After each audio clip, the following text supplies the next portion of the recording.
this whole idea of zero tailings. And they asked, how could this be? The nodules are not pure nickel, cobalt, copper, and manganese. You have other material in there. So you extract the nickel, cobalt, copper, and manganese, and you have remaining material. Well, that's your tailings.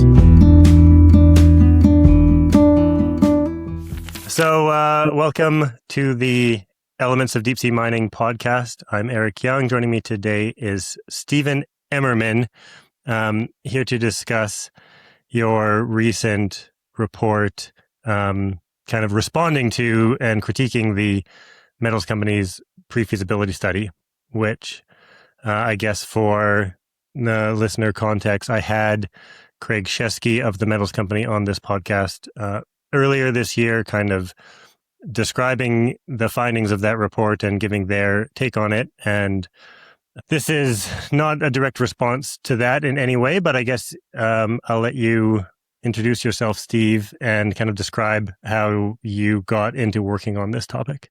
Okay, so it's not a response because I haven't watched that podcast. Yeah. I've never met Craig Chesky, but yeah, I would like to. Okay, but no, I'm not. That's a good thing to clarify. Yeah. Oh, sure. I'm not responding to anything that he said. Okay. Anyway, you asked who I am. Okay, so I'm Steven Emmerman. I'm in Spanish Fork, Utah, in the western United States.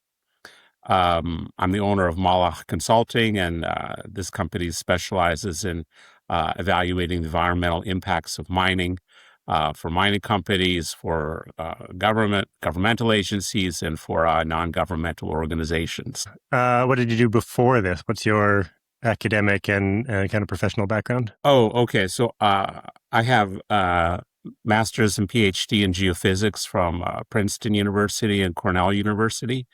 I was a professor for many years, professor of geology, hydrology, topics related to mining. Retired in 2018, and then I started this consulting company. And basically, we work with anyone who has concerns about a mining project. Okay, it might be an investment fund, might be the bank, local government, tribal, indigenous government, human rights organization. All kinds of people have concerns. We don't just do mining, but any kind of industrial development like pipelines, groundwater pumping, landfills, urban development, et cetera. But mining is the main thing, and then mine waste is usually the top of concern. Also, sometimes mining companies, they have concerns about their own project. Okay, so usually we come in at the end where someone says, we're not quite sure about this project. Could you look at all of this information? Do you ever get hired by two parties to look at something that they have they're in contention over? Does that ever come up? Well, that's unethical. So consultants don't advise competing parties on the same issue. No. Well, just like attorneys, okay, you're not attorney for the competing parties. Okay, someone is your client and you're advising them. That's a bit. It's quite often that groups are working together. Yeah. Okay, but usually I need to clarify that. Okay, I say I've been contacted by this group and this group. Are you two groups actually working together? Okay, and usually they say yes. Okay, but no, I don't know any consultant that works for competing parties. I don't know any lawyer who does that either. Yeah, that's interesting. I wouldn't. It's not obvious to me. I mean, it makes sense that a lawyer is an advocate in a adversarial system that's kind of set up to get to truth finding through the adversarial process. But I would have thought that in consultancy there was more scope for just kind of working, saying, okay, I will work for both of you and do fact finding on this particular issue. So that's interesting. Well, sometimes it's what people want. Okay. So I was working with a group that had concerns about deep sea mining, actually exactly this project we're talking about. And they had questions for me, and they said, well, would you be willing to come to a meeting with the metals company, meet with their engineers, talk about this? So I said, yes. Okay. So in that sense, I'm advising the original group that approached me and also the metals company engineers. Yeah. But yeah, that's what everybody wanted. Okay. So, but to work with competing parties who have not said that's what we want, especially if they Yeah, don't know you're working with them, that I think I any see what you're saying. consultant would call that unethical. Yeah, that's a distinction. Okay, so but what you just described, that was previous to this current kind of project that you just recently completed. So the same, essentially the same parties then, but that wasn't the thing we're going to discuss today. Yeah, it was about 3 years ago. It was the same metals company, but it was not one of the organizations that asked me to write this report. Mhm.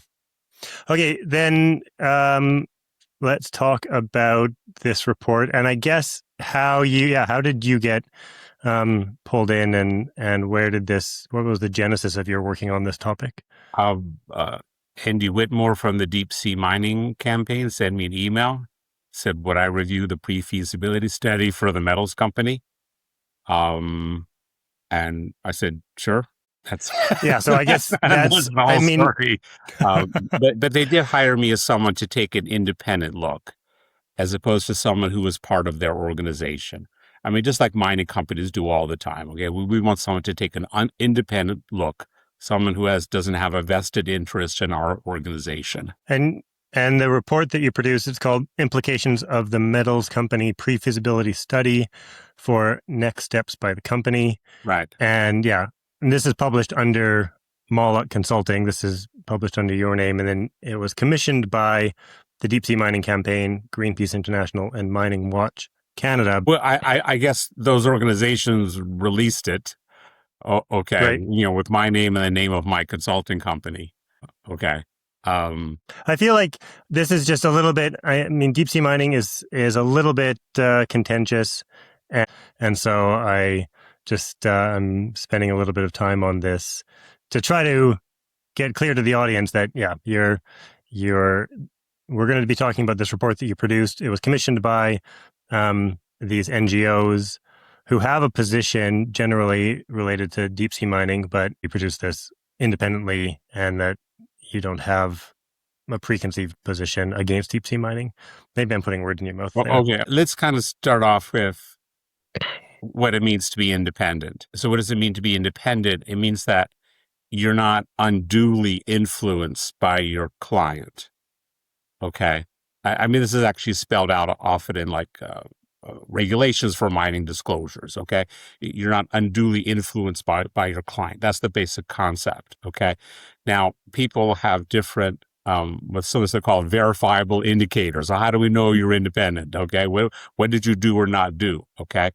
Um, Kind of the most extreme position I've heard, okay, which I appreciate, is a company says they're independent, meaning that when they supply a report to the client, that's final. No draft, no revision. This is what we said, final. Okay.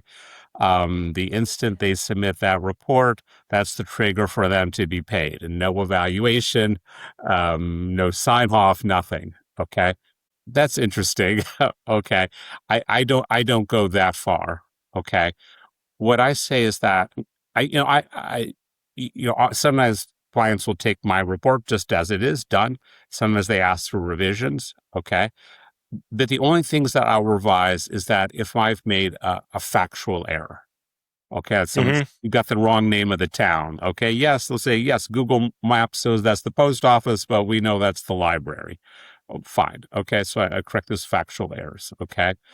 Certainly spelling, grammatical, or if something needs further clarification.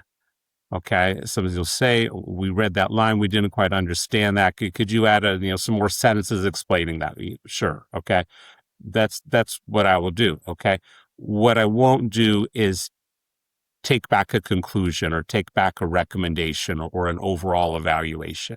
Okay, um, but actually, someone has asked me to do that only once. I Oh, mean, really? usually people are hiring me because they want an independent viewpoint, or they don't want to tell me what to say. What's the point of that? Okay. Um, the only time was someone was asking me to evaluate the risk of failure of a tailings dam. Okay, and I thought the risk was quite high, and I had reasons why it was high, and one of those reasons was that I regarded the company management and their consultants as technically incompetent. And I gave examples of what I call their technical incompetence. The NGO wanted that taken out. And I said, no. Okay, that's a very important point of why I came to the conclusion that the risk is high. No, I will not take that out. Okay. Do you know why they wanted it taken out? I assume they were concerned about lawsuits. Interesting. I would assume that. Okay, there was. I think the general attitude was that there's no need to go that far. Okay, you have enough Yeah. reasons why the risk is high. We don't need to get into that. And I said, no, this is really important. Okay.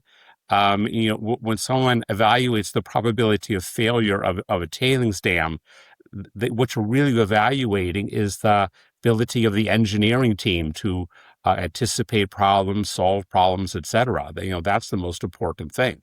Okay, so no, I would not take that out.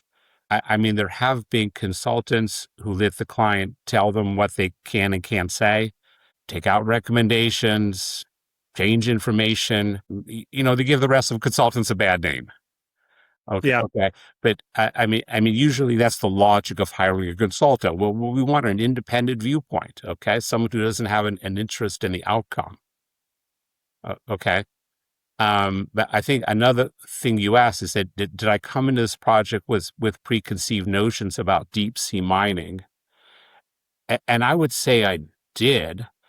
It's not Hmm. something I've studied closely, but I followed it more or less, and it has struck me as a not a good idea. Okay, so I'd say no, I'm not in favor of deep sea mining, but that doesn't figure it all into my report. I'm evaluating the report. The pre-feasibility study is a financial document, which is what it is. Okay, there's nothing to do with whether I do or do not think deep sea mining is a good idea. And I guess, I mean, there's nothing really in the report. You don't make any such broad conclusion in the report. You um, are very specific to what is the case for the plan written in this pre-feasibility study by the metals company. And so you don't go beyond that Well, in your report that's either. what I was asked to do by Deep Sea Mining Campaign. Okay, is Hmm. evaluate this as a financial document, as a mining disclosure to potential investors, which is exactly what it is. Okay, and then what should be the next steps by the company based upon this. They have other people who could kind of evaluate the ecological impacts of deep sea mining, et cetera. So that's not something I was hired to do. Okay, great. Well, thanks for that background. So yeah, this podcast that I have started doing over the last year, the reason that it came about is that I kind of perceived that there was a gap in the deep sea mining public debate where having talked to people in the industry and stakeholders kind of related to the industry, I noticed that a lot of people complained that there wasn't enough bandwidth for getting their message out and that they felt misunderstood often by one another and by the public in general. And so I thought I could just make a podcast, basically give the microphone to people who are involved in the conversation and let them express themselves kind of in an open format. So I generally don't push back against people. I try to let people have their say and it's not my job to play the devil's advocate. I'm going to try to get a little bit better at that in doing this, to try to like push back a little bit to get more information out of people where I think the listener might have questions. So all of that is to say that this podcast, this interview that we're doing, it isn't to kind of adjudicate between whether or not the metals company is doing the right thing or the wrong thing. I'm just here to kind of give as much bandwidth to things that are happening in the conversation. So I'm grateful that you're here. And the other part of that is, as we go through this, I'm going to try to ask questions to get context around the things that were in the report. Although, I mean, the report is very context rich. And so I really appreciated that in reading it, is you not only kind of give your conclusions, you give a lot of the context, the background to where these conclusions situate in the broader mining conversation, the broader economics or regulatory conversation. people should not just listen to this podcast. If you're interested, then please go and read this report. It's available openly. The last thing I'll say on that is I'm going to try to push back. I'm not very good at this, but I'm going to try to push back a little bit and, try to raise the counter points that I could imagine would be raised. And I don't want people to think that I'm disagreeing or advocating for anyone's position here. I'm just doing my best to kind of play that role in this. So with that having been said, Eric, yeah. if you ever wanted to, you could have someone from the metals company on this podcast with me. Yeah, and I mean, in retrospect, I think that would have been a better way to do this. Okay. Is instead of having the metals company come on and then a few months later have you come on, I think that in the future, I think it would have been good to just get two sides on to discuss these things directly. Certainly. Well, you could think about it for the future. Okay, I'd be happy to do it. Then let's jump in. I guess first what I want to get you to explain is what is a pre-feasibility study? Why do they exist and what are they supposed to accomplish? Who's the audience? And just for people who, like me, really don't have that understanding of what kind of a report that was that the metals company produced. Can you explain?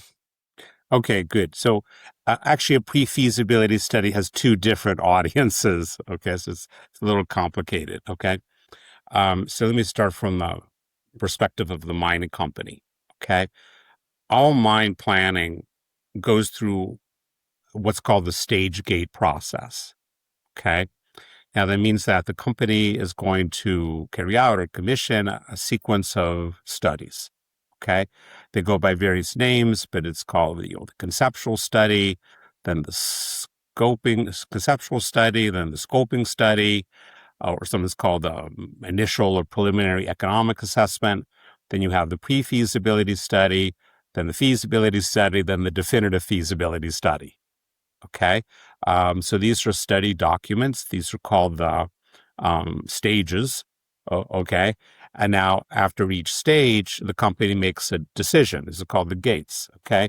They can proceed to the next study, or in the case of the definitive feasibility, they can then proceed with the project. They can decide to abandon the project. They can pause the project.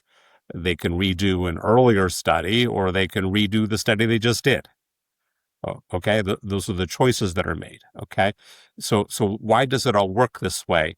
It's because you want to do enough engineering up front, enough analysis up front, so that you can make changes when it's still fairly cheap and easy to make those changes. Okay, you want to make those early on. Okay, but also you don't want to spend too much money than you have to on a project that's not going to work. Okay. Mm-hmm. So as we go through these stages, basically what you're doing is you're narrowing options, you're doing more detailed planning, you're doing more accurate cost estimates. Okay. That's all from the company's point of view, and a company that's privately owned, a family company, they're still going to go through the same process. Okay. Now, the additional point is that when a company is publicly traded, these documents have to be publicly available to actual or potential investors. Okay. So the pre-feasibility study, it's an internal company document, is what they use to decide what to do next, but it also has to be provided to the public. Okay. And has to be provided to the public under certain regulations. And those vary by country, but actually they don't vary by very much. Okay, so the company and the public are both working with the same information. Okay, That's interesting. I had always thought that this was essentially a document for the public, for their investors, that this is kind of a very official claim on what they're going to do. If you invest in our company, this is what you're investing in. This is our plan. We're going to stick to it. We're giving you all as much information as you can in order to make an informed decision. So it's interesting. I hadn't realized that it was also an internal decision-making document, that they're gathering this reporting to themselves so that they can make these next decisions? Originally, that's all that it was. It was an internal company document. I'm not sure when these laws on mining disclosures came about. I mean, when they initially came about, I don't know. Hmm. So basically, the regulations are saying that your internal company document that has to be provided to the public with providing is certain key information. And I guess it's worth also realizing that generally these are produced by an outside engineering firm. And so that also makes it all the more useful to the company. I mean, companies are big, they don't always, nobody in the company knows everything. So even if it was completely internally produced, there would be still learning that goes on there, but you get an external set of experts to produce these reports, and there's more learning that can go on. Well, this varies a bit by jurisdiction. Okay. If we talk about Canada, their regulations, Vancouver Stock Exchange, Toronto Stock Exchange, their regulations explicitly say that these documents cannot be written by a employee of the company, director of the company. I don't remember all the categories, okay, but not by employees of the company. Okay, they have to be independent. Okay. Sorry, is it that they can't be written or they have to be signed off by an independent?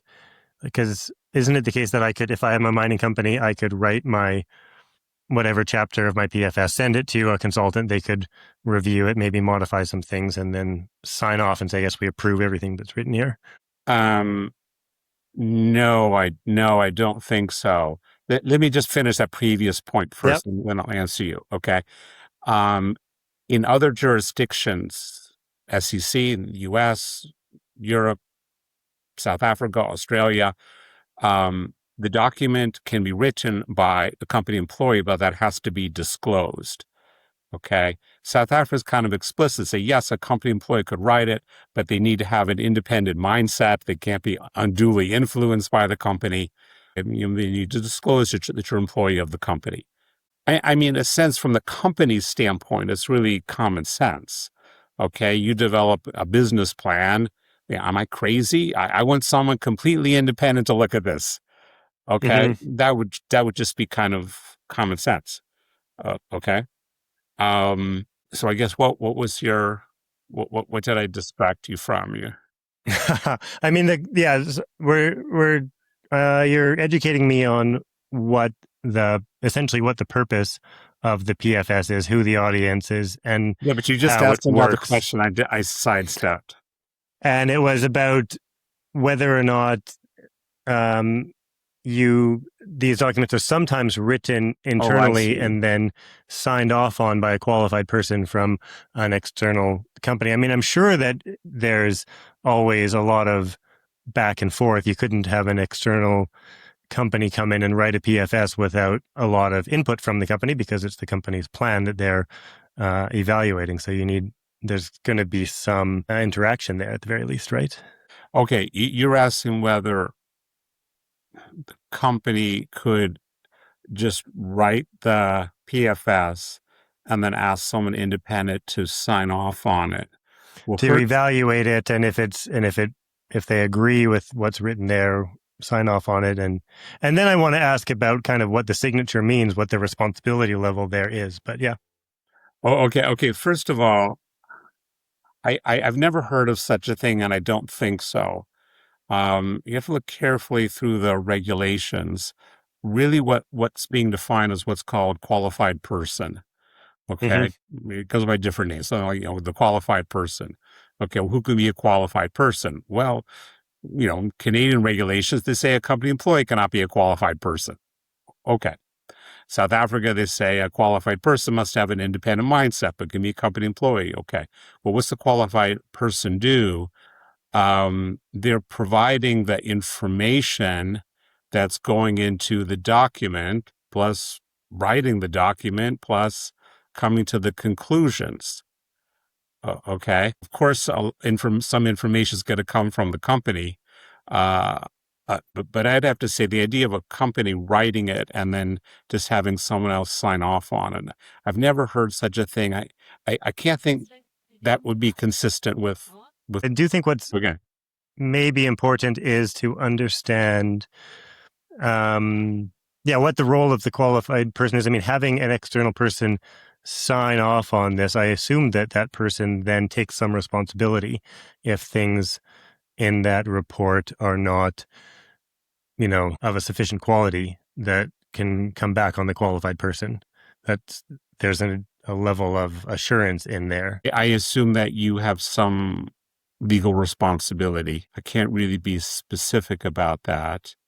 I can't think of any case where a company has brought a legal action against their consultants. Hey, there's some responsibility, but I can't really detail what that is. Okay, then let's jump into your report and your response to the PFS of the metals company that we're talking about. If you can give your conclusion about the PFS as compared to other things that you've looked. I mean, you've evaluated other PFSs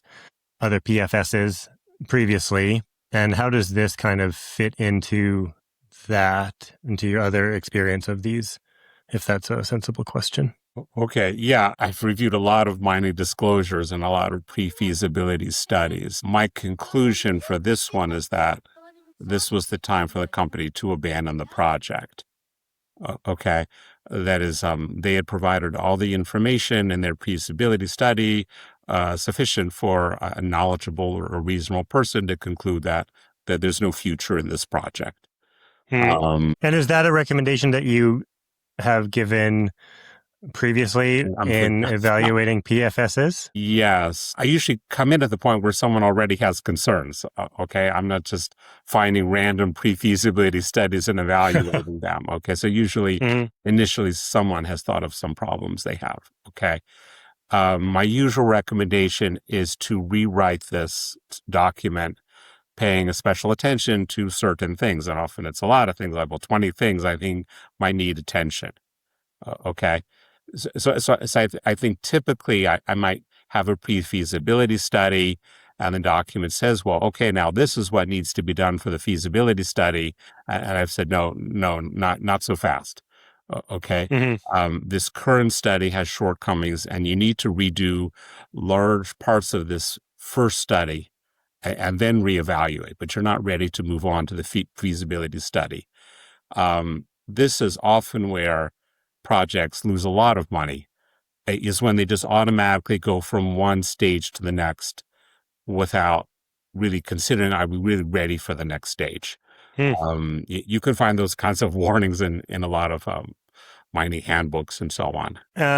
It just occurred to me to ask, when you were writing your report, what audience did you have in mind? Well, it was Deep Sea Mining Campaign who asked me to evaluate the report, but I was evaluating it from the company's point of view. Okay. That is, at this stage, what would I recommend that the company do? Okay. It was really more similar to what I would write if the company had commissioned me, which they didn't do. Okay. Someone else did. But I would not sense anything different if I was directly addressed. If I'd been commissioned by the company, I would not be saying anything different. Yeah, that's interesting. I read it imagining that it was information. But again, this is because I had imagined that the PFS itself was like a public disclosure document aimed at potential investors. So then I was reading it through the eyes of, okay, if I was considering investing in the metals company project, this would be context I would want to know whether or not I should be kind of what level of credence I should put into the success of the plan that the metals company has laid out here. So interesting that you, when you're writing these things, you're mostly thinking about kind of advising the management. Well, I'm usually not hired by the management sometimes, okay? But sometimes with someone else with concerns, like it might be an investment fund, okay? So they're wondering, well, what should they do with their money? Or the bank, okay? They're wondering, what should they do with their money, okay? If a company had hired me to write this, I imagine it would have been confidential and would have stayed within the company. I don't know for a fact, but I imagine that. Okay. Since someone outside the company asked me to write this, then of course they're free to distribute that to investors, or it's online, so any investor can download that and read it. Okay.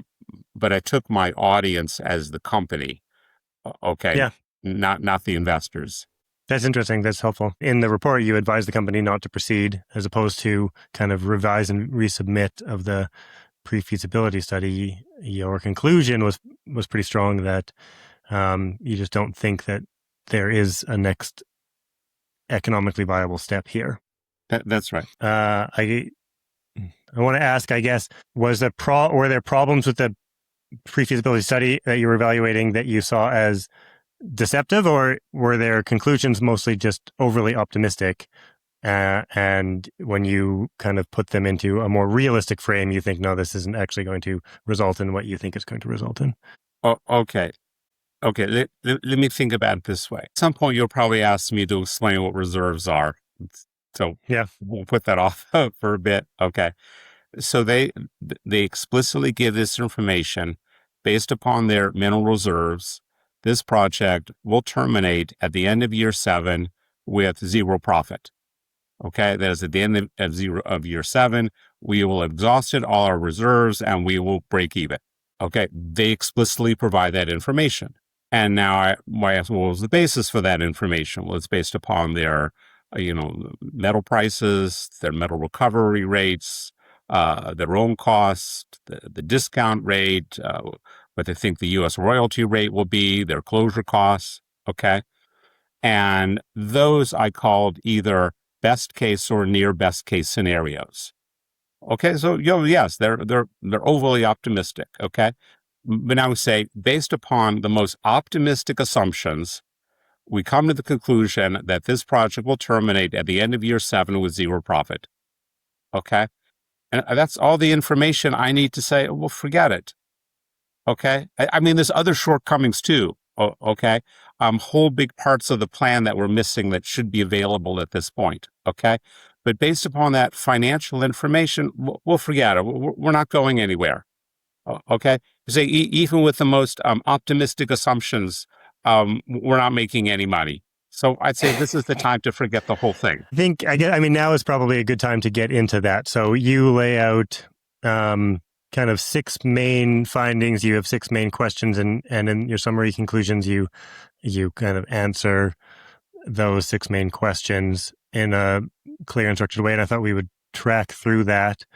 But so what you're talking here about the reserves quantification is kind of your second finding. And let's just, if you think it's okay, let's jump into that and get Yeah, can we just back up a minute? Because you threw in this word deceptive.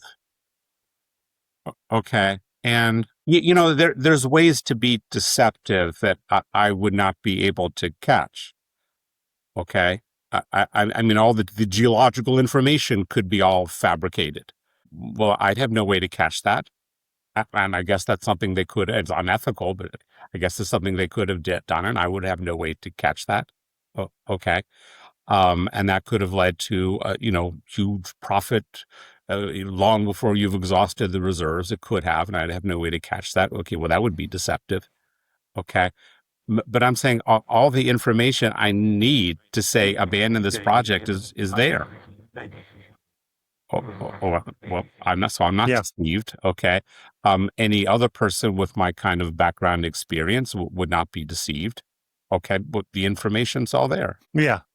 So I got from your answer that you don't feel like there was anything deceptive here. It was a lot of best case or near best case optimism, building upon itself to make a very overall optimistic result. Yeah, but the information is all there for me to say, yeah, this is overly optimistic.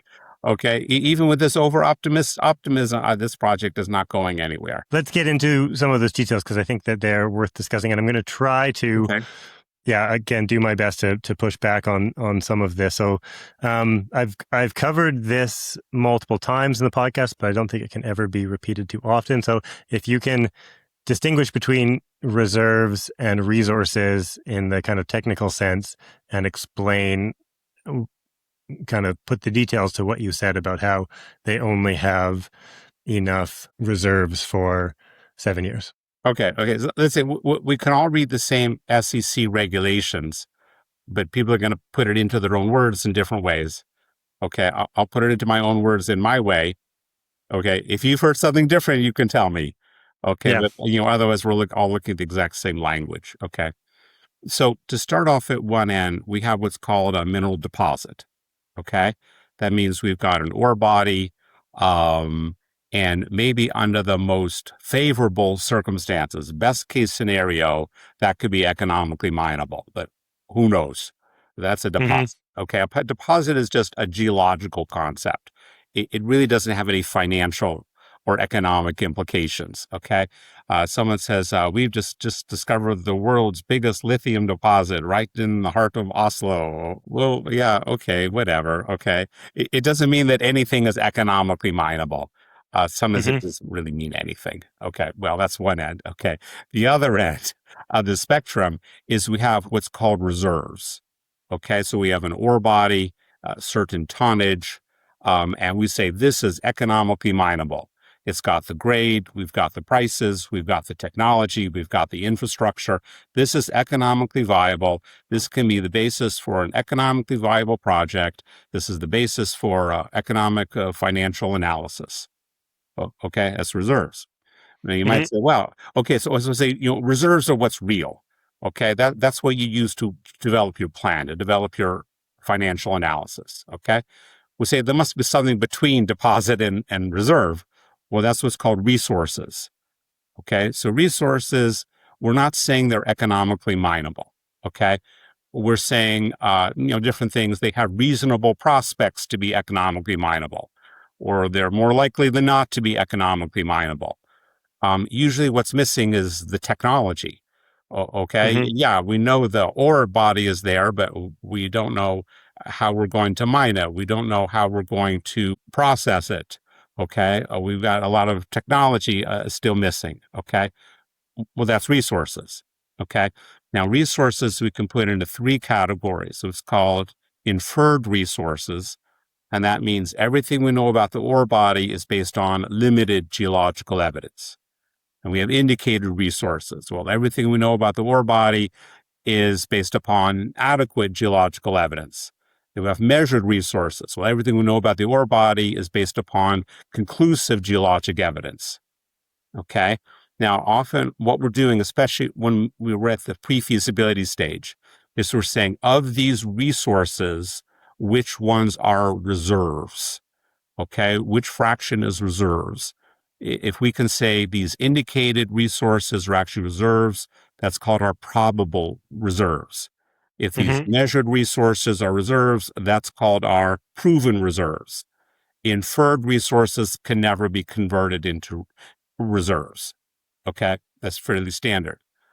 Um, and now, usually what's missing that doesn't make a resource a reserve is the technology's missing.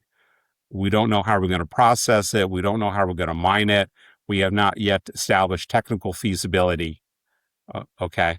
But usually reserves is what the company wants to see and it's what investors want to see. Okay. That's what's Yeah. real. That's what develops your financial basis. So can you put that now into the context of this, um, of the metals company's plan here? Because they have a large number of resources and then a smaller number of reserves. And can you distinguish how they're differentiating those? That's fairly standard, have a large body of resources and a much smaller subset of reserve. That's fairly standard. And that's a big part of the pre-feasibility study is asking, well, which of these resources are reserves? Hmm. And it's all based on a variety of technical considerations. Can we actually mine this or not? Okay, we say, yes, we can. We have the technology. Okay, it's a reserve. Okay, we have no idea how we're going to do this yet. Okay, well, it's still a resource. But in this case, they've got, in this case, we're talking about a bunch of nodules laying on the bottom of the ocean. Right. And I don't actually know. I had assumed, and maybe this is from some conversations, but I'm not entirely sure, that the difference in their case is for for this area, we've mapped it with AUV sonar. We can see the nodules are there. We can see the terrain, but we haven't done a bunch of sampling. And then in this other area, we've done a bunch of sampling and have more data. And so for this bigger area, we are calling this a resource. In the smaller area, we're calling it a reserve because we've done more sampling in the smaller area. But I think that the argument that they're making is in their case, they're including more into their plan because they don't see any reason to think that there's going to be a difference between the small area and the big area. It's not like there's not as much uncertainty as there would be in a normal mine situation where the grades might degrade or something and the technology might be different. Here they're saying, well, the technology is going to be the same. The landscape seems the same. No reason to think that the nodules are going to be different. So I imagine that is why they include the resources into their plan, if that makes sense. Well, this is really problematic. I used to teach geostatistics, mining statistics at the university, and I'd say statistics is the art of not being a sucker, not being fooled, and the main person you fool is yourself. Okay, so the whole course was about how to not fool yourself. And that what you're describing is sounding like somebody fooling themselves. Okay, so the reserves are economically mineable. The the reserves are the only resources that are economically mineable. Okay, they are the only resources that form the basis for an economically viable project. The only resources that form the basis for a financial plan. Okay, that is fairly universal in mining disclosure requirements. Okay. They'll say, okay, we have certain resources, excuse me, reserves. We have certain reserves, but then we also have what's called recoverable resources. I'm asking everybody, what is that? I'm asking the company, what is that? Okay. That's not defined in SEC regulations. There's no such thing as recoverable resources. That's not standard mining terminology. If you think that's a reserve, well, you should call it a reserve. Okay. If you don't want to, it's probably because that would be inconsistent with SEC regulations. Mm-hmm. I would imagine. Okay. To say, no, we can't say it's a reserve, but we're calling it a recoverable resource. There's no such thing. But Okay. if you're the management of this company and you have done a whole lot of research in this one area and you've done the mapping in the other area and you can't see any reason to distinguish these areas, you don't have the data yet, but as a managerial decision, you think, okay, like, sure, we only have 7 years of operation time in this one area, but we don't see any reason why in this particular case where all of the nodules are kind of laying there open to the eye. I wonder how you evaluate that decision. Yeah. Is it overly optimistic to think I don't see any reason why there's a difference between my reserves and resources in this case? Well, I mean, my experience has been is that often when you have a publicly traded company, these kinds of studies are the most honest information. Okay, they're not overly optimistic, they're not deceptive, they're the most honest because it's a serious matter to provide false or deceptive information to investors. Okay.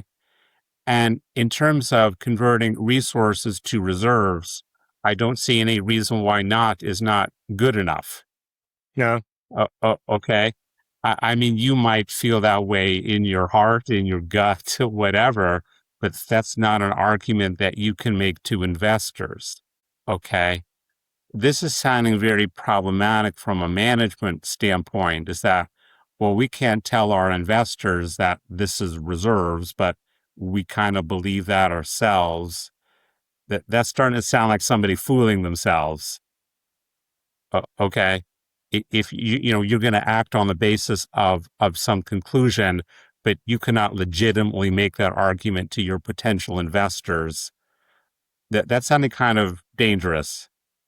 Okay. This is when you need But someone independent, okay, to come yeah, in and say, I well, wait mean, a minute, what did you mean by that phrase recoverable resource? yeah, and I don't want to do too much of this role of advocating for the company here, but in their PFS, I think they do justify that with basically what I've said is we don't like, yeah, this is resources over here, and I forget they is it recoverable resources? This is the term that they've created. I didn't realize that Yes, that was yeah, a that's a term in the pre-feasibility study, and I have never seen that before. yeah, okay, but they do. Believe they explain that term and say we're calling this recoverable resources because we have every. Yeah, I don't want to put words in anybody's mouth, but Well, well, that sounded like somebody fooling themselves. Okay. If you think that you can argue to investors that these resources are actually reserves, well, do it. Make that argument. Okay. If you don't think you can legitimately make that argument, but you yourself want to act on your own feeling that those are going to be reserves, well, that's sounding dangerous. okay. Is there anything else on this economics not based on mineral reserves kind of finding of your report that's worth mentioning before we move on to one of the other findings? What the main thing here is that they do an economic analysis, financial analysis based on reserves. And we see, yes, there'll be zero profit at the end of year 7 and the project is over. Okay. But they then continue that for a 20-year project based on these recoverable resources. And you do nothing. Okay. You're doing financial analysis based on something that you have not shown to be economically mineable. And that is actually not consistent with SEC regulations. Okay. I mean, yeah, I'm not deceived, but that's not consistent with regulations. There's a couple other. Sorry, is that because regulations require, or SEC regulations require that you can only base off of reserves, or do SEC regulations also allow you to incorporate some other resources as long as you disclose it? No, it says your financial analysis is based upon reserves. Okay. Only reserves are economically mineable. If it's not a reserve, it's not economically mineable. Okay. I would not call it a gray area of SEC regulations. Hmm. Okay. And you find almost identical language in many jurisdictions. Um, there's some other issues something you find across jurisdictions is that if you have inferred resources, they cannot be converted into reserves. And that is done in the pre-feasibility study, which I find kind of annoying. Okay, we're kind of established. You're not supposed to do that. The other thing that's annoying is that as I'm going through the pre-feasibility study, I'm finding a lot of changes in numbers and numbers that don't add up. Well, okay, I'm not proofreading this document. Okay, until I finally get totally confused is that they have resources that include reserves, resources that don't include reserves. Well, the difference should be the reserves, but they Yeah. don't. Okay, so the numbers aren't adding up. And we have that same arithmetic inconsistency all throughout the pre-feasibility study. And I'm just finding this quite confusing, annoying. If those numbers don't quite add up, well, I don't know what's supposed to be the correct numbers here. Yeah. That goes to I mean, I guess both internal, but again, I look at this through the external lens of this is what an investor is going to be relying on. And so if the investor can't replicate the same math, it's going to be very hard to rely on the plan. Yeah, that's right. Okay, so then we've done your second finding. Um, let's, I guess, back up to your first finding, which was related to waste management. And so the metals company is famously kind of claiming that they can process their nodules with zero waste because all of their outputs are going to be marketable products. And I guess you say this reflects a fundamental misunderstanding of what tailings are. Can you explain that? Okay, but let me kind of give my whole history here. Okay. Um, it was a few years ago, I guess maybe 3 years ago, an NGO was looking at this plan. Okay. This whole idea of zero tailings. And they asked me, how could this be? And I couldn't understand how it could be. Okay. Because the nodules are not pure nickel, cobalt, copper, and manganese. You have other material in there. So you extract the nickel, cobalt, copper, and manganese, and you have remaining material. Well, that's your tailings. Okay, how Hmm. can you say there's no tailings? Okay. Um, and then they asked, well, could I meet with them and the metals company with their engineers and could we work this out? Okay. And we had that meeting. Okay. And so it took me a while to understand their viewpoint until finally I did. Okay. Because they were saying the tailings are going to be non toxic. Okay. And that can all be sold for marketable products. Okay. Some of it, they call it converter slag. That can be road aggregate. It could be filler material, sandblasting medium, all kinds of things. Okay. And then the ammonium sulfate, that can be sold as fertilizer. Okay. So there's no tailings because we sell everything. Okay. Now, I mean, any mining project, this has to do with deep sea mining. Okay. Any mining project would be zero tailings if the whole ore body were converted into a marketable product. Okay, well, why doesn't that happen? Sometimes there is no market, or it's too expensive to ship to the market, or it's too toxic for your intended market. Okay, and that's standard across every mining operation. Yes, you always have some tailings. Okay. Sorry, just let me pause. I assume that also one reason there would be that in the processing phase, you would make uh, a intermediary product that's actually just a nightmare to get into a usable product. So I'm just imagining in a lot of froth flotation and also in certain hydrometallurgical processes, you end up with like a slurry, which there's just no real use for a slurry. And so that to get the slurry back to something that could ever be an aggregate, you'd have to put a bunch of energy into it. So I'm wondering if that's also one reason why we end up with tailings isn't just that you can't always find a market for aggregate, but sometimes it's actually really hard to make an aggregate, if that makes sense. So this was my initial meeting with the metals company. They say everything that's left is going to be road aggregate or it's going to be fertilizer. Okay. And I've had trouble understanding this because I had this vision they're going to build their own refinery on some island. And what, you get to ship the fertilizer to Singapore? Okay. So, such a low value added product. Where you can find a market for it? Okay. And I think we finally all understood that was the issue. Okay.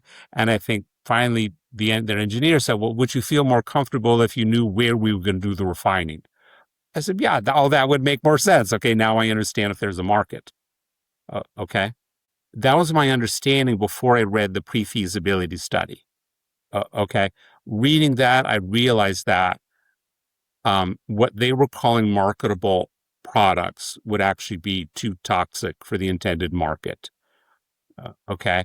Now I can keep explaining that, or I can address the previous question you just asked. Maybe explain why they would be toxic. Where does the toxicity come from? Okay. Okay. So let's think about this fertilizer end. Okay. That's, the very last stage. You've got nickel sulfate, cobalt sulfate, copper cathode, and you have ammonium sulfate. Okay. Now, any those metals that didn't go into your intended product, nickel, cobalt, copper, they might end up in the fertilizer. Well, Mm-hmm. that might be a problem. Okay. But the main thing is that your intention is to get all that nickel into the nickel sulfate, all that cobalt into the cobalt sulfate, all that copper into the copper cathode, and nothing else. You're trying to reject everything else that is in that nodule. Okay. So if you have arsenic in that nodule, that's all going to be concentrated into what's not your nickel sulfate, cobalt sulfate, copper cathode. That is Mm-hmm. what you're calling fertilizer. Okay. And now what I had never seen before is in the pre-feasibility study, they had the chemical composition of the nodules. And then I realized just based upon the composition of those nodules, this would be too toxic for fertilizer. Even regardless of any concentration that would occur into the fertilizer. In the nodules, you have too much arsenic, too much cadmium, too much lead, too much chromium, too much thallium, too much molybdenum, just based on the nodule. And that's just your baseline. Well, that's not going to work as a fertilizer. Okay. And what's kind of disappointing is when I first initially met with the metals company, I was telling them what's really missing for me is I don't have any mass balance. I start with a ton of nodules. How much ammonium sulfate do I get? How much converter slag do I get? And I don't have any material balance. Okay, I start with a kilogram of arsenic in a ton of nodules. Well, then where does that go into all the final intermediate products? Okay, and I still don't have that in the pre-feasibility study. Okay, there's no idea of the quantity of converter slag or ammonium sulfate or its chemical composition. Okay, you can't necessarily use anything for road aggregate. That depends upon what toxic metals it has, its ability to leach those metals. You can't use anything as a sandblasting medium. So there's really been no evaluation of the toxicity of these materials.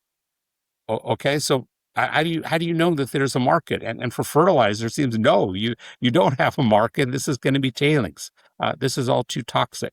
So I've never really thought about what makes tailings tailings. I've always just assumed that there is ore, and you get the good stuff out of the ore, and what's left is the bad stuff, and the bad stuff is tailings, and you've got to deal with that. So now it's interesting you're kind of putting more of a point on that and saying, well, one of the reasons that you have to manage some waste material is because cadmium is just kind of bad anywhere you have it in nature if it can run off and get into a waterway. So anywhere that you find cadmium in an ore, you have to get that cadmium somewhere separated from the natural environment, I assume. Is that right? Yes. This is kind of relates to the previous thing that I said was incorrect.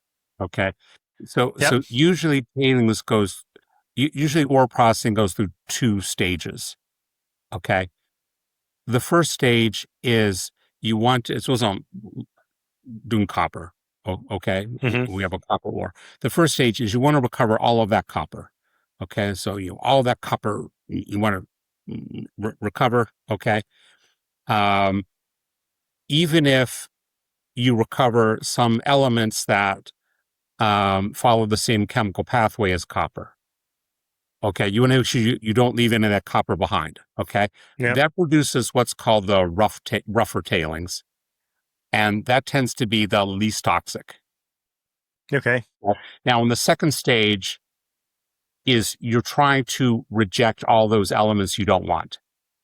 Okay, and that includes a lot of toxic elements that initially follow that same chemical pathway as copper, as your commodity, and that produces. It's called the cleaner tailings, which actually people shouldn't say, because this is actually the most toxic, okay, or the late stage tailings. Okay, that's generally the most toxic is what you produce that very last stage. Okay, when you're trying to get rid of everything that isn't the metal that you want. And I guess the piece that not all of us realize in this is that in almost every ore body, there exist these additional toxic compounds like arsenic and cadmium that's just kind of almost always there anytime you've got an ore. And in this case, they're certainly there with the nodules. Yes. I mean, it's always been the case. See, this has nothing to do with deep sea mining. Okay. Yeah. That's why I first came into this is people are saying, they say deep sea mining doesn't produce any tailings. Why not? Okay. Well, it's got nothing to do with deep sea mining. It's just the nature of industrial mining. Okay, is that once you've got out your principal commodity, everything else, it either has no market or you can't get it to the market or it's too toxic for the market. And I've never seen any exception to that. I would say too toxic for the market is most common.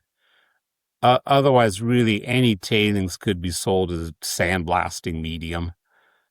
Okay, well, it's toxic for that. Okay, it's acid generating or it's rich in arsenic or cadmium or something that can't just be sprayed into the environment. And this is always just I mean, I assume this is mostly an economic question because you could always further process your tailings and further separate and get that amount that is toxic to be smaller, and you could do more of a cleaning process. It's just at a certain point that stops because there's no money in it. Is that right? Well, I actually helped with this kind of thing a number of years ago. It actually was an Israeli company.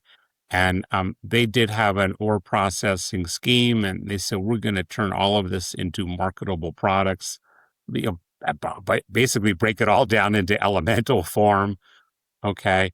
Um, Mm-hmm. they kind of really ran into the issue of not having markets and the need to stockpile material either while searching for a market or waiting for a price to go up. Okay. They kind of ended on that point. No one has ever succeeded in doing that. Okay. So Yeah. that's kind of a pie in the sky thing. Someday that'd be the ideal. Okay. But the whole mining industry is very far from that ideal right now. I mean, typically, if we're talking about like a copper mine, for every ton of copper, it's going to produce something like I think 650 tons of waste. Okay, Mm-hmm. if it's gold mine, every ton of gold, over 3 million tons of waste. I just evaluated a gold mine proposal in New Zealand. It was something like for every ton of gold, like 15 million tons of waste. Okay, so the main product of any modern industrial mine is waste. Okay, your commodity is really a minor byproduct of your processing scheme. Okay. Yes, that's the ideal. Okay. To get to a point where we've turned all of this into a marketable product, but no one's there. Uh, Yeah. if I mean, if you had acid generating material left as tailings, there's material that would oxidize to sulfuric acid, uh, in reaction with oxygen and water. Any sulfide ore deposit that's really not going anywhere. I can't see how acid generating material could ever be a marketable product, and there's plenty of these sulfide ore mines. So I guess if I um, summarize my understanding, it's that the metals company hasn't given you this very specific plan that you would need to see in order to understand how they are going to get everything in their mass balance, in their um, original material into a market, and that this is they're not the only ones trying to do this. It's an extremely hard problem to solve. So if you don't see a very specific plan for solving it, then you don't think it's solvable, this zero waste Well, tailings. Is I that mean, a originally, I mean, 3 years ago when I met with TMC, I said, no, I need to see more. I need to see a plan. But I'd been assured at that point, well, the tailings are non-toxic, nothing to worry about. The issue is the market. hmm, The issue is finding the market. Okay, shipping to the market. Okay. But now reading the pre-feasibility study, actually, I was a little surprised to see how toxic the nodules were by themselves. hmm, Okay, well, the tailings are going to be even more toxic than the ore body. After you've extracted the commodity you want, you're just concentrating all those toxic elements. So now we say, no, there's no way to do this. Okay, this is you can't ship this toxic material as fertilizer.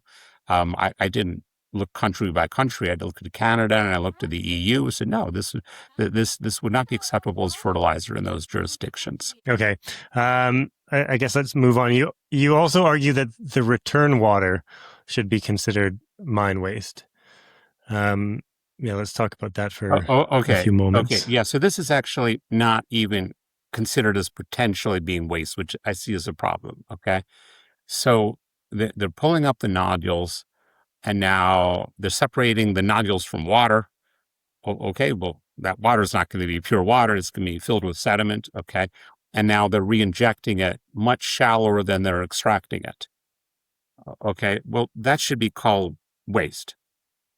Okay. It's just like if we were dredging a harbor and we're depositing that dredge spoil farther out to sea or some other water body or on land. Well, yeah, that's called waste. It's called spoil. Yeah. Okay. So, I mean, one of the problems here is that you had sediment kind of lying on the seafloor and now you've put it in suspended form at a much shallower depth. Okay, well, what are the impacts of that? Okay. We also have the issue of radioactivity of these nodules, and you've put that material at a shallower depth. Well, what happens then? You've released some heavy metals in the process of pulling up these nodules and separating out the water and re-injecting at a shallower depth. Well, what are all the implications of putting this suspended sediment with some level of radioactivity at some shallower depth? Okay.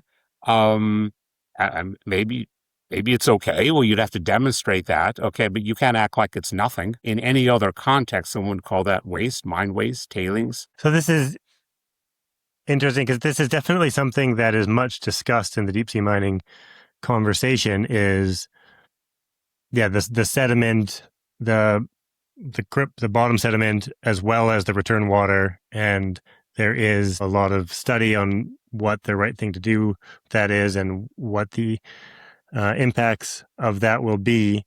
What I took from your report is that it's important the semantics of this getting classified as a waste product, not that it's its own kind of environmental harm that's being dealt with somewhere else. That to your eye, this is a typical mine waste issue, and it should be classified as waste and then dealt with in this framework that we have for managing mine waste. Is that Well, fair? yeah. I mean, this is in SEC regulations and other regulations. Is a pre-feasibility study has to include a detailed plan for management of mine waste.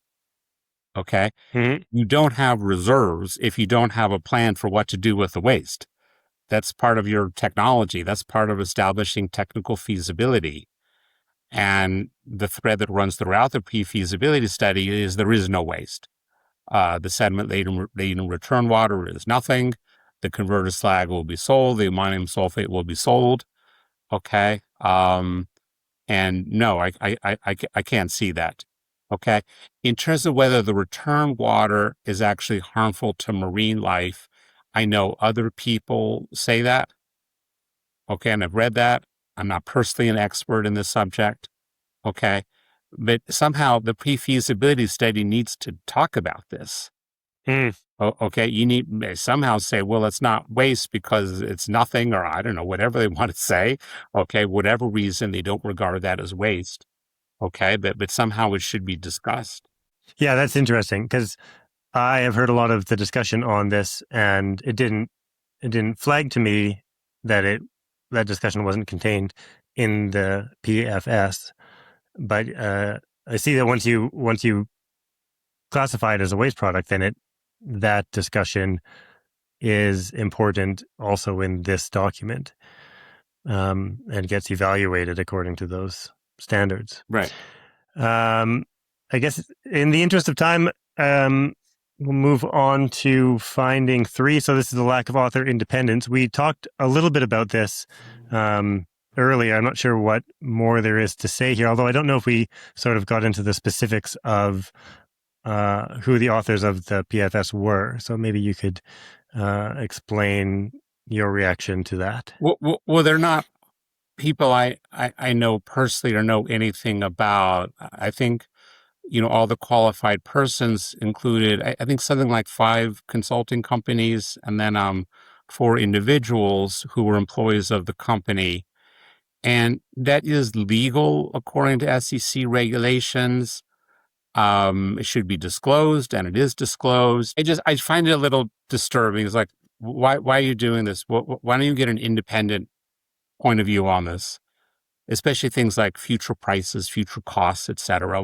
Why don't you get someone independent who you know, isn't a major shareholder in the company, doesn't have a vested interest in the company? I mean, that's really what any mining company, anyone developing a business plan would do. Am I crazy? Could you come look at this? Could you see what I'm projecting as Yeah. future prices? Um, now I think it's important to point out, because I think of a lot of investors would assume that this was an independent study just because that follows Canadian regulations, and most, companies are writing these documents in accordance with Canadian regulations. So I don't know. I found this surprising. Okay.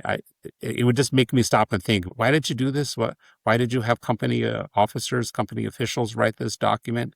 Why didn't you get a completely independent point of view? And it wasn't, I mean, my initial kind of assumption of why that would be is that this is deep sea mining. It's a new industry. There aren't going to be so many experts out there. And in fact, the metals company has done more research in certain areas than anybody else. So they would be the most expert people in certain domains. But you say that they also had internal people doing things that weren't kind of specific to the deep sea mining question. Is that right? I believe so. I believe that the future price projections has got nothing to do with deep sea mining. I do believe those sections were written by company officials, and I don't really see any need for that. That what's really unrelated to deep sea mining. You can find those same kind of predictions in other mining disclosures that were just, land mining, open pit mining projects. Right. Right.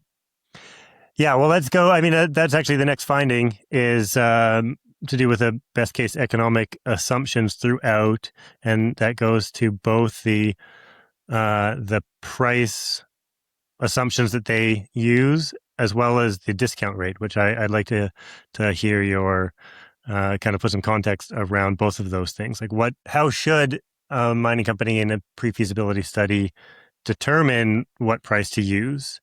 And likewise, let's start there, and we'll talk about the Okay, discount rate okay. after. Well, future prices should be regarded as highly uncertain. Okay, future supply is uncertain, future demand's uncertain, future prices are very, very uncertain, and they don't just depend upon supply and demand. Okay, usually you want to be what people call reasonably conservative. Okay, not your best case scenario, not necessarily your worst case scenario, but reasonably cautious is what most people are aiming for. Okay, meaning we don't want to invest in a project and have no way to recover our costs through inadequate prices. Okay, now people have different ideas about what does it mean to be reasonably conservative.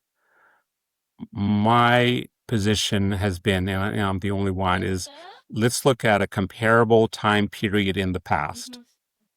Okay, if it's a project 20 years in the future, let's look at the last 20 years. And let's say what's been the trend for the last 20 years, and the next 20 years cannot be better than that. That's what I call reasonably conservative. Okay. Now, there's a proposed change to SEC regulations would be even more conservative. They say you cannot predict future prices any better than the last 2 years of prices, than the average of the last 2 years. Okay. So you can't even include that kind of long-term trend that I'm talking about. Okay. Now, when I look at the last 20 years, I see nickel's been highly volatile, but there's been no upward trend. Cobalt, highly volatile, no upward trend. Copper, highly volatile, but a slight upward trend. Okay. But the metals in this pre-feasibility study, they're predicting much higher future prices. Well, of course, that's going to make everything more economically attractive. Okay. I would call that a best case scenario or a near best case scenario. Okay. And then when I come down to, well, even with this best case scenario, they're still saying we exhaust the reserves with zero profit at the end of year 7, which is why I say, okay, well, then forget it. Forget this project. Man, I would love to talk more about that. I have done some work on demand forecasting and had a lot of questions around how do we forecast the future demand for minerals. And the question of how do you forecast the future price of minerals is like, it's a similar but not always the same question. And I think a lot of people assume that because the demand, according to so many sources, is anticipated to increase, that the price should also increase. And Well, until you have I'd something be like interested if you OPEC have that any. sets prices. Yeah.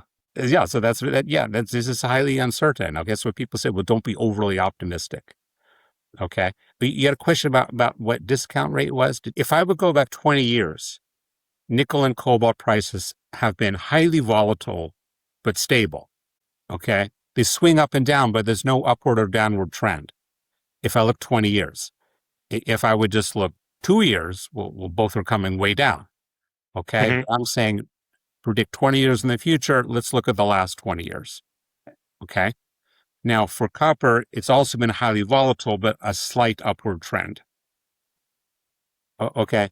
But to assume that nickel and cobalt over the next 20 years are going to have much higher prices than now, I think that's the best case scenario. Interesting. Yeah. Because it really throws a wrench into this idea that increasing demand would mean increasing prices, because I think there has been increasing demand for nickel over the past 20 years. But if it hasn't resulted in increasing demand or increasing price over that same time period, if the price has been kind of volatile all over the place and a gradual decline, then it really stymies this idea that demand and price are so kind of clearly correlated. Well, Then, yeah, please let's talk about the discount rate. If you can okay. explain what that is, and then how it should be estimated or Okay. selected, Okay. I suppose. Okay. So basically the discount rate reflects the time value of money. Okay. So let's suppose that, you and your twin brother, you both inherit $1 million. You invest that $1 million in deep sea mining. Okay, fine. Your twin brother says, no way. I have zero tolerance for risk. I'm going to put my money in a savings account or, U.S. Treasury bill. Okay. I'm going to get 5% interest. Maybe it's not even that now. Okay. Let's say, 5% interest. Okay. Now, year goes by, 2 years go by. Who's got more money? Well, your twin brother. He's getting interest off of his savings account. Okay. Your money still sitting with the metals company or whoever. Okay. So say the money you invested, that's got a discount rate of 5%. Okay. Relative to your twin brother, your investment is decreasing every year by 5%. Okay. Now, at some point, you might decide, I'm never getting any of this money back.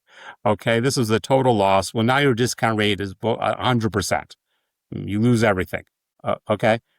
Now, your real discount rate, if it's it's not a risk-free asset, it's got some risk, is somewhere between that 5% and 100%. And that Mm-hmm. reflects the uncertainty in the success of the project. Okay. So, the higher the discount rate is, meaning the more uncertain the success of the project, that's reflected in your financial analysis and what we call the net present value of the company. Okay. Now, we have certain industry standards for what should be the discount rate.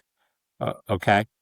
And it first depends upon the uncertainty in this ore body and your reserves and basically the uncertainty in the reserves. Okay.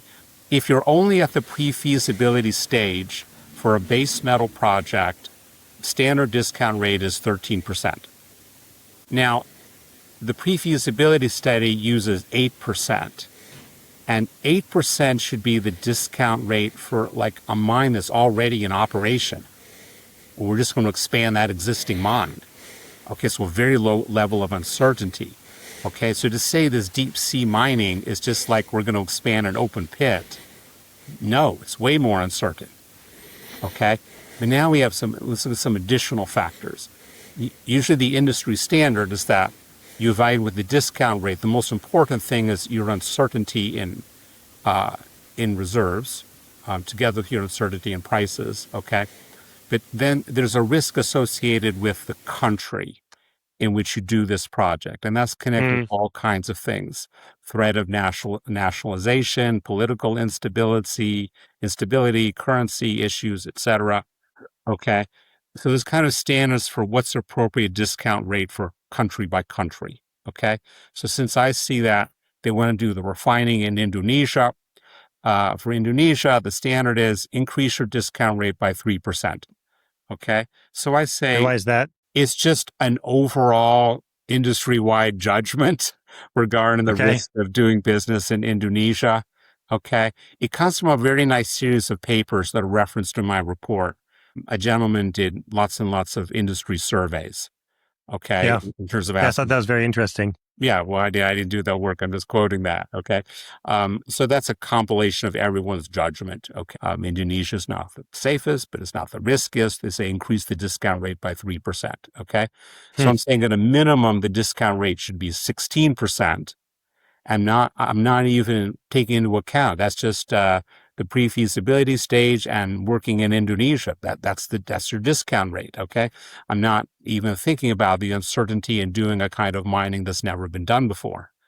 Okay. Discount rate maybe should be even higher, but 8% I think is a way I call that better than the best case scenario.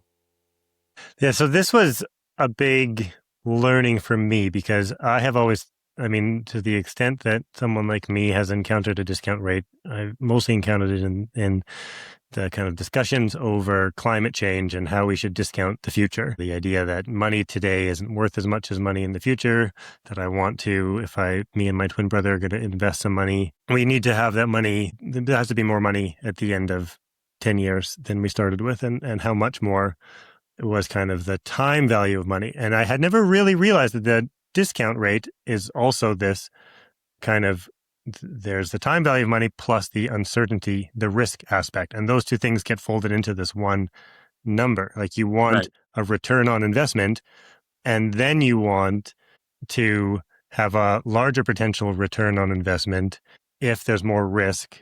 But that's kind of like a risk of no return on investment or a risk of a loss. You need to, and that makes sense when I'm, going to the bank for mortgage. If I'm a risky investor, they want a higher interest rate on me or whatever. But I had never kind of realized that this discount rate that we talk about in these reports is so heavily kind of risk related. It almost seemed to me like, well, these should be two different things. There should be the return on investment plus the risk factor or something. And I wonder a little bit if that's how investors look at this, is they look at it and think, yeah, okay, I know deep sea mining is risky, but if it all works out, then I'll get an 8% return on investment, and that's a good return or something like that. Like they separate that out in their mind and don't realize that 8% should factor the risk into it. Does that make sense?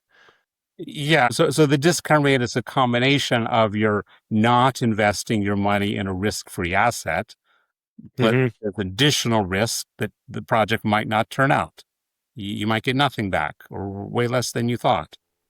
Okay. I guess I should say, I mean, I think that where the metals company has explained their position on the discount rate, they cite that they are quite far along. They've done um, a lot of the environmental studies. They've had a successful test of their collection system using All Seas' ship and their collector vehicle on the floor. So they kind of, I think their argument is we've brought down our discount rate because we've come further along in our development of the process. Yeah, okay. That's fine. Okay. So as you develop your technology, test your technology, et cetera, yes, that should bring down your discount rate. But how do we quantify that? I'm just looking at industry standards. Okay, anyone would say 8%. That's expanding an open pit mine. Okay, Yeah. that's not deploying a whole new technology.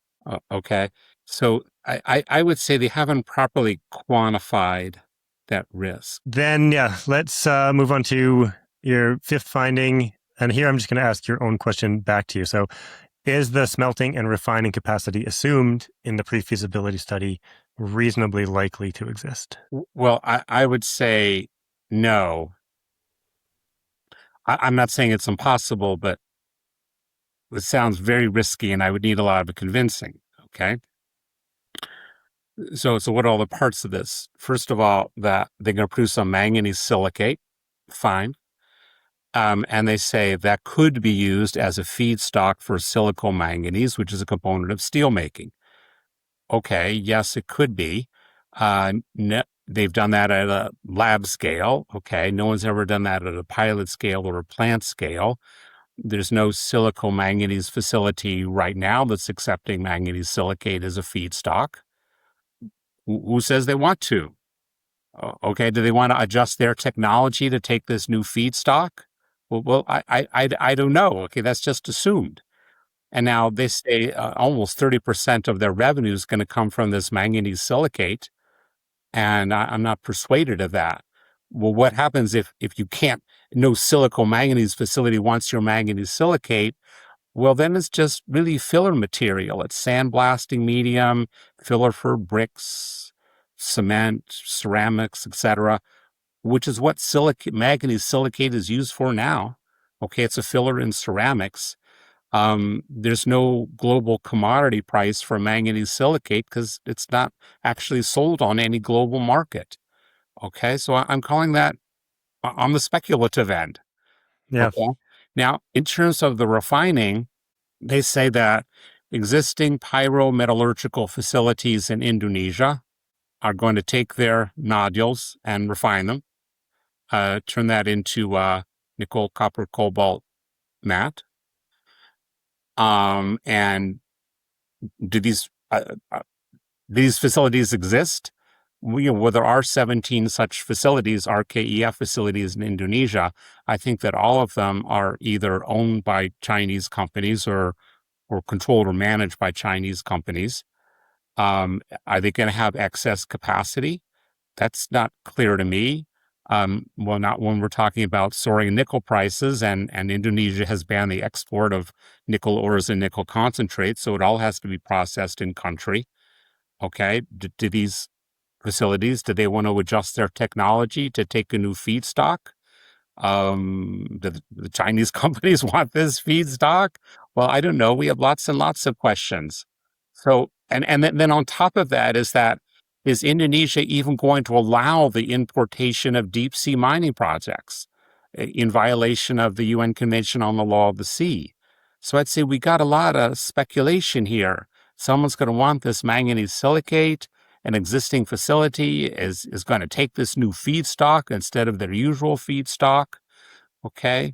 This whole idea about excess capacity in Indonesia, I'm not persuaded of that. Okay. So I'm not saying it's impossible. I just call all this highly speculative. So no, Hmm. no, it's not reasonably likely. We'll have this smelting and refining capacity. So that there's certainly additional risk factors. These are certainly additional areas of uncertainty. Yeah. And I've heard a lot of those questions being raised previously. I think in one of the things that the metals company says in response here is that they have a memorandum of understanding with PAMCO to potentially accept some of their nodules on a tolling basis, should they get that far. Well, I think it's not quite a done deal with PAMCO. I think you'll find the exact wording in my report. And even so, they say they can only do 1.3 million wet metric tons per year at PAMCO. The whole remainder, getting up to 12 million metric tons would have to be done someplace else in Indonesia. And yeah, there's an agreement between the metal company and PAMCO as the Japanese government signed off on that. Are they going to allow this importation? I mean, this is highly speculative. Mm-hmm. Absolutely. Okay, let's move on to your last finding, which relates to radioactivity, and this is the one where I was interested to see this because I hadn't seen that raised elsewhere. I mean, I've seen the radioactivity sort of discussed, but it gets raised and then says, well, the nodules, yeah, they are radioactive, but they are a certain type of radiation that doesn't really pass through human skin. And so it's not a concern. People hold the nodules in their hands and this sort of thing. So what are your concerns there around the radioactivity issue? Well, I think my main concern is that there's absolutely none of this in the pre-feasibility study, like absolutely nothing. And now I have just lots and lots of questions. I say, are you going to need additional infrastructure on these production and transport vessels for radiation protection? Is that going to mean additional costs, additional delays? Does this PAMCO facility, are they willing to accept radioactive material? Do they need to do some additional radiation protection of their facility? which would increase the costs.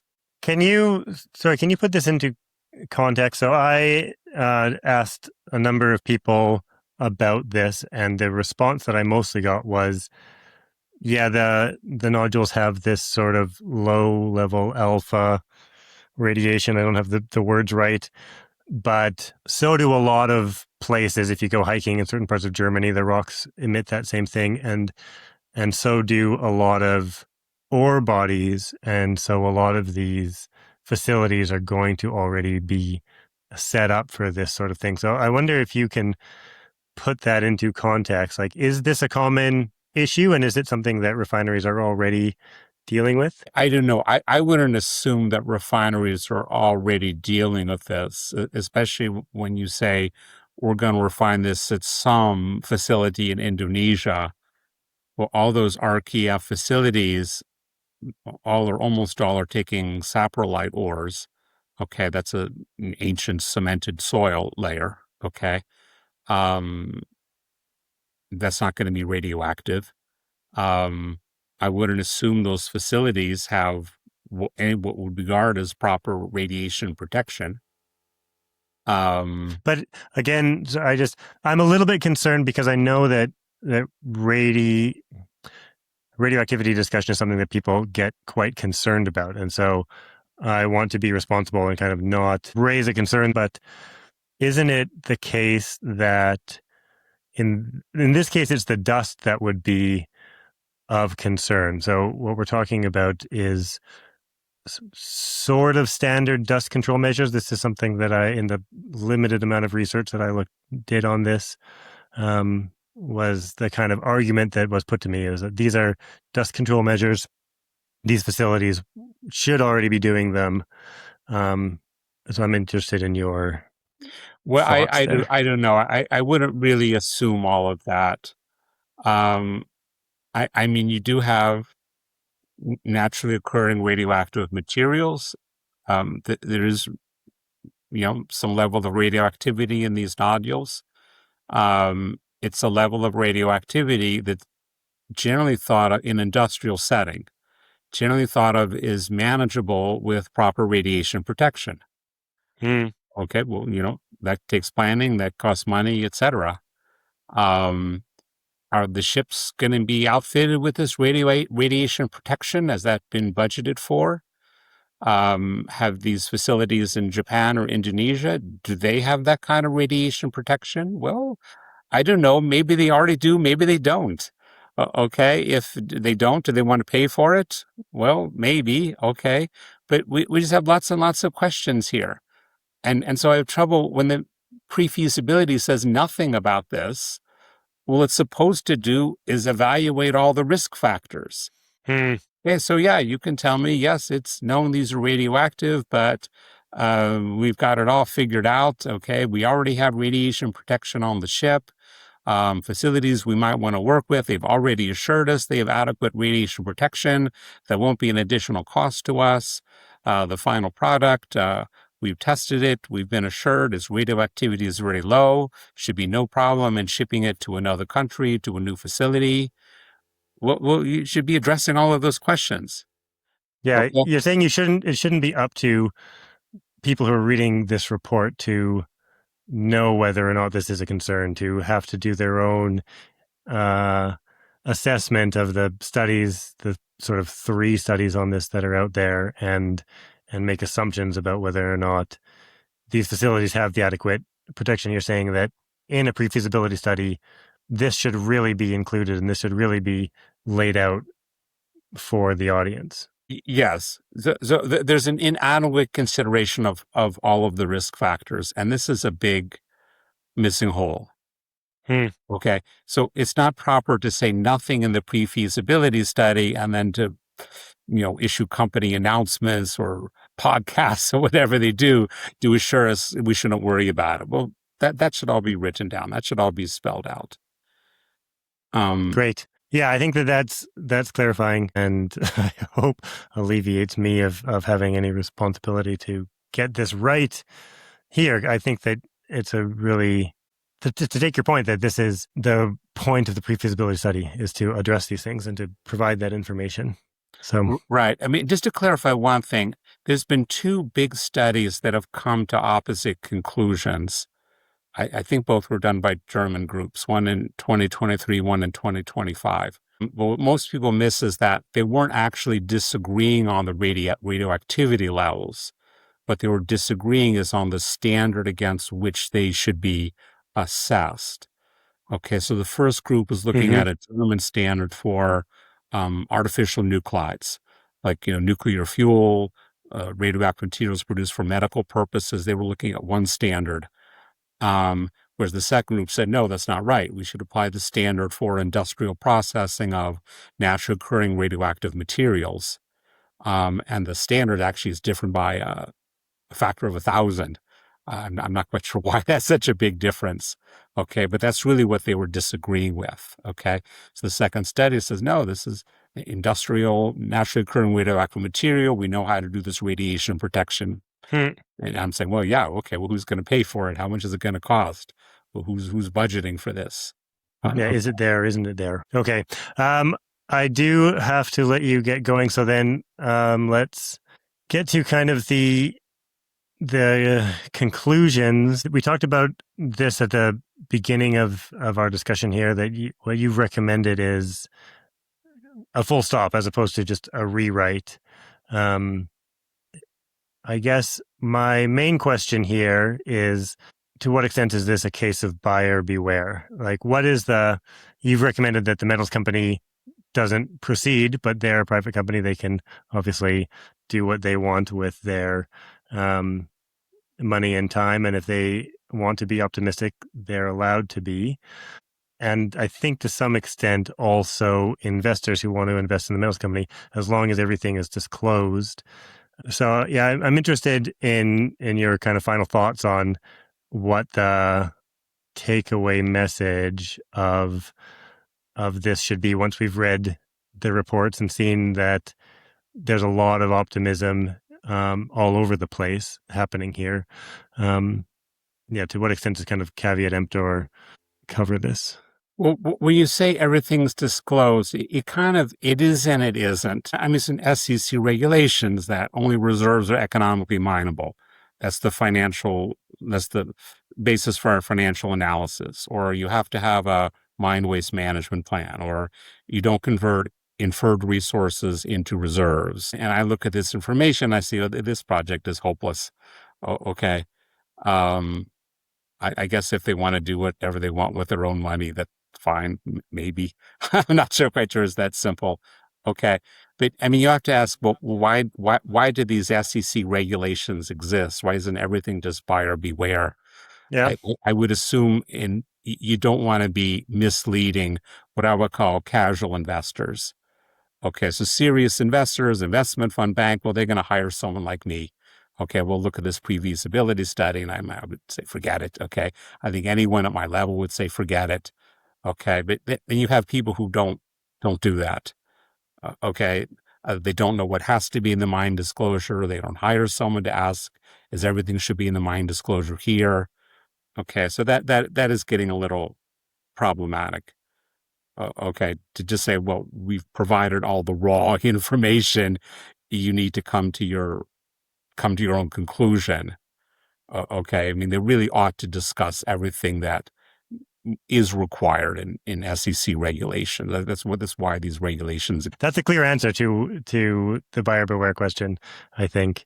And I think it's very helpful then that you have produced this report. I mean, it's helpful that you were commissioned to produce this report, because I guess then from that buyer beware perspective, people at least have more balancing information that they can seek out if they are so inclined, of course.